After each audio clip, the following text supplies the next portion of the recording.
এই পাহাড়ের গা ঘেঁষে তৈরি করা হয়েছে হাজার হাজার মূর্তি ও শত শত গুহা। শুনতে অবিশ্বাস্য মনে হলেও মূর্তিগুলো তৈরি করা হয়েছে ১৬০০ বছর আগে। মাটি থেকে প্রায় ৪৬৬ ফুট উঁচুতে একদম খাড়া পাহাড়ের গায়ে ঝুলে থাকা অবস্থায় এই মূর্তিগুলো আধুনিক যুগের স্থাপত্য বিষয়ক প্রকৌশলীদেরও বিস্মিত করেছে।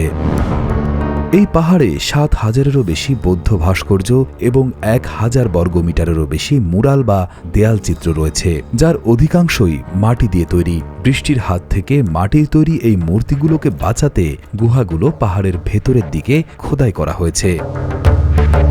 চীনের গাংশু প্রদেশের তিয়ানশুই শহরে অবস্থিত মাইজিয়ান গ্রেটো বা মাইজিয়ান গুহাগুলো বিশ্বের অন্যতম বিস্ময়কর এবং রহস্যময় স্থাপত্য নিদর্শন হিসেবে পরিচিত, যা দূর থেকে দেখলে অনেকটা ফসলের মাঠে রাখা বিশাল এক গমের গাদার মতো মনে হয়। ৩৮৪ থেকে ৪১৭ খ্রিস্টাব্দের মধ্যবর্তী সময়ে কিন রাজবংশের শাসনামলে এই গুহাগুলোর নির্মাণ কাজ শুরু হয় এবং পরবর্তী ১২টি রাজবংশের হাত ধরে বৌদ্ধ ভিক্ষু ও কারিগরেরা এটি তিলে তিলে গড়ে তোলেন।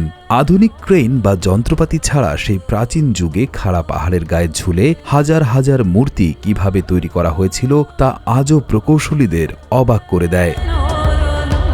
ধারণা করা হয় কারিগরেরা নিচ থেকে বিশাল কাঠের মাচা বা ভাড়া তৈরি করে ধাপে ধাপে উপরে উঠে এই কাজ করেছিলেন।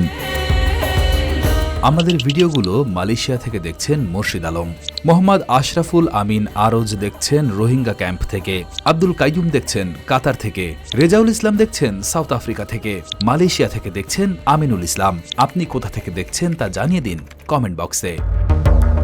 এখানে মোট ২২১টি গুহা রয়েছে, যা পাহাড়ের গায়ে আঁকাবাঁকা কাঠের তৈরি ঝুলন্ত রাস্তা বা ট্রেস্টল রোড দ্বারা একে অপরের সাথে সংযুক্ত। এই সরু কাঠের পথগুলো দিয়েই এক গুহা থেকে অন্য গুহায় যাতায়াত করতে হয়, যা দর্শনার্থীদের জন্য এক রোমাঞ্চকর অভিজ্ঞতা। অসাধারণ এই নির্মাণশৈলী এবং ঐতিহাসিক গুরুত্বের কারণে ২০১৪ সালে ইউনেস্কো এটিকে বিশ্ব ঐতিহ্যবাহী স্থান হিসেবে ঘোষণা করেছে।